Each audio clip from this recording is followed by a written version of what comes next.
shirka ay ka tashiga beelweynta hawiye war murtiyeed shirweyne ay ka qayb galeen odayaasha dhaqanka xubno ka tirsan midowga murashaxiinta xildhibaano ka tirsan labada aqal ee baarlamaanka xildhibaano ka tirsan baarlamaanada galmudug iyo hirshabeelle aqoon-yahano haween iyo dhalinyaro ka soo jeeda beesha hawiye ayaa looga hadlay xaaladda ka taagan dalka iyo xilligan kala guurka shirweynuhu wuxuu isku raacay qodobada soo socda kow inay sharci darro tahay muddo kororsiga xildhibaano ka tirsan golaha shacabka ee baarlamaanka muddo xileedkiisu dhammaaday ay u kordhiyeen madaxweynihii hore ee muddo xileedkiisu dhammaaday iyaguna isku kordhiyeen muddo 2 sano ah sidaas daraaddeed shirweynuhu uma aqoonsana maxamed cabdulaahi farmaajo madaxweyne Soomaaliyeed labo in si degdeg ah looga laabto go'aanka muddo kororsiga sharci darrada ah shirweynuhuna wuxuu ku adkaynayaa inuu wado kasto lagu hor istaago muddo kororsiga si uusan u meel marin saddex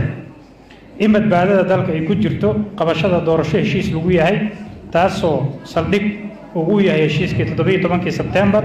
waxaan ku baaqaynaa in shir degdeg ah iskugu yimaadaan madaxda dowlad goboleedyada iyo saamilayda kale siyaasadeed ee dalka iyadoo aan loo xayirmin madaxweynihii hore maadaama uu cadaystay in uusan rabin doorasho taa beddelkeedana uu door biday muddo kororsi sharci darro ah afar shirweynuhu wuxuu ka digayaa cawaaqib xumada ka dhalata muddo kordhinta sharci darrada wuxuuna cadaynayaa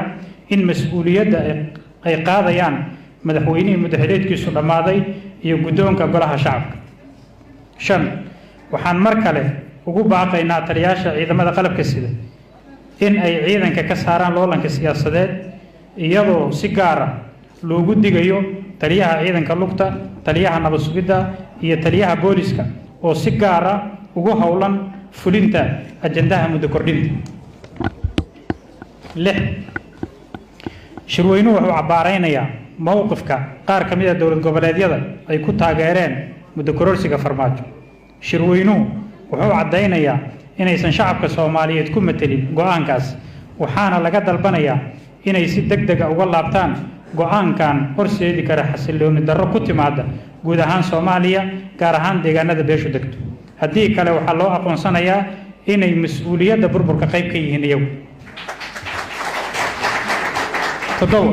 shirweynuhu wuxuu u mahadcelinayaa dowlad goboleedyada Puntland iyo Jubbaland aqalka sare ee baarlamaanka federaalka midowga murashaxiinta iyo beesha caalamka oo diiday muddo kororsiga sharci darrada ah ee lagu wiiqayo dimuqraadiyadda curdanka ee dalkeena ka hana qaadaysa sideed shirweynuhu wuxuu ugu baaqayaa ciidanka nabad ilaalinta AMISOM inay ka fiirsadaan ilaalinta madaxweynihii hore ee muddo xileedkiisu dhammaaday taas kaasoo ku howlan hurinto fidno iyo abaabul colaadeed sagaal shirweynuhu wuxuu ugu baaqayaa shacabka Soomaaliyeed inay diidaan muddo kordhinta sharci darrada meelna uga soo wada jeestaan difaaca siyaasadeedka soo jireenka ee xukunka sida nabadda la isku wareejinayo 4 sanaba mar taasoo wada dhaxaad u ah dhismaha nabadda iyo dowlad dhiska dimuqraadiga ee dalka ka hana qaad